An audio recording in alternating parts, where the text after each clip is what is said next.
Nous connaissons tous la grande loi, on pourrait l'énoncer comme suit. Tel père, tel fils. Dieu engendre le bien.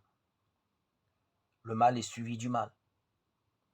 Ce que nous semons en pensée, nous le récoltons dans notre vie.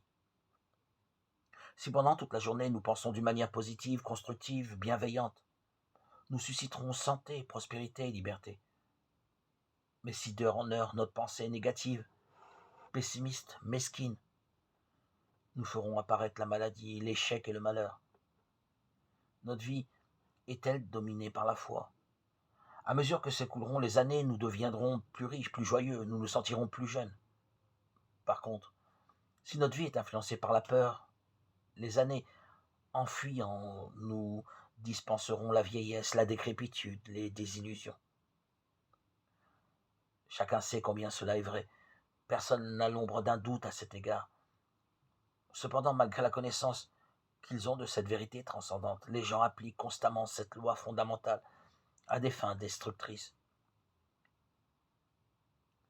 Personne ne songerait à verser de l'eau dans le réservoir à essence de sa voiture, du sable dans sa montre ou du verre pilé dans ses aliments. On commet pourtant une absurdité tout aussi grande lorsqu'on pense, parle ou agit négativement. Connaissant cette loi, on ne peut s'empêcher de se demander ce qu'ils ont dans la tête, un cerveau ou des copeaux.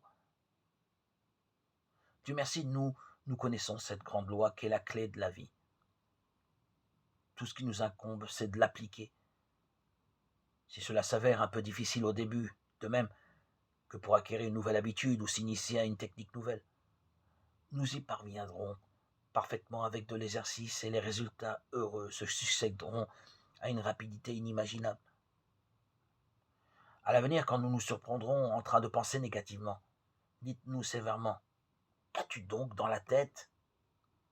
Un cerveau ou des copeaux? Et tournons-nous immédiatement vers ce que nous savons être la vérité, notre Seigneur Jésus-Christ, notre Sauveur et notre Rédempteur.